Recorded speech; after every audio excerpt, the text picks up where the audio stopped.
ഈ വരുന്ന 12-ാം തീയതി വീടിന്റെ ഹൗസ് വാമിംഗ് ആണ്. നിങ്ങൾ എന്തായാലും വരണം. ലൊക്കേഷൻ ഞാൻ DM ഇട്ടിട്ടുണ്ടെന്ന്. ഞങ്ങളിത് നേരെ വിട്ടു. അല്ല ചുമല നമ്മള് കയ്യും വീശി പോണ മോശമല്ലേ? നമ്മള് കയ്യും വീശി പോലെ എന്ത് നേക്കാക്കി പോകാം. അങ്ങനെ ഞങ്ങൾ ഹൗസ് വാമിംഗ് സാധനം എടുക്കാൻ വേണ്ടി ഇങ്ങനെ പോട്ടെ. രാത്രി 9 കഴിഞ്ഞെങ്കിൽ ഏത് കടി കയറും അൻഫാസെ. അങ്ങനെ പോയി മൈലാപ്പുറം നൂറടിപ്പാലത്തിന് തൊട്ടടുത്ത് ഒരു അപ്പല്ലോ ഡെക്കോർ സ്റ്റുഡിയോ കട അങ്ങനെ ലേറ്റ് എത്തിക്കണം. നേരെ അതിന്റെ ഉള്ളിൽ കയറിയല്ല. പൂട്ടിയിട്ടില്ല എന്നാ തോന്നുന്നു. പോയോക്കാം. എടാ മച്ചത് പൂട്ടിയാണ്. കട പൂട്ടിയാ ഓപ്പണ.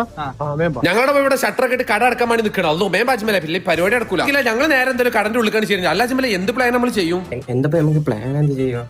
അത് നമുക്ക് ആള് നോക്കിയിട്ട് ഐഡിയ വരും. ഐഡിയ ഉണ്ട് വരും. ഒന്നുമില്ല. ഞങ്ങൾ നേരെ അതിന്റെ ഉള്ളിൽ കയറി കയറി നമ്മുടെ ആ ചെക്കൻ അജ്മൽ എന്താ വീഡിയോ എടുത്തൊക്കെ നടക്കണേ. അജ്മല സാധനം എടുക്കേണ്ടിച്ചിട്ടില്ലേ? കേരപാടിന് ദുബായിന്ന് ഷെയ്ഖ് വിളിച്ച മക്കളെ. അഷെയ്ഖു അഹ്മദ് ബിൻ ജാഹിൽ മൗജൂദുൻ ഹുനാക അന അബ്ദു മനാഫ് ബിൻ ഉമർ ഹാജി ബിൻ കേരള. ഇതിനുള്ളിൽ കയറിയപ്പോഴാണ് നല്ല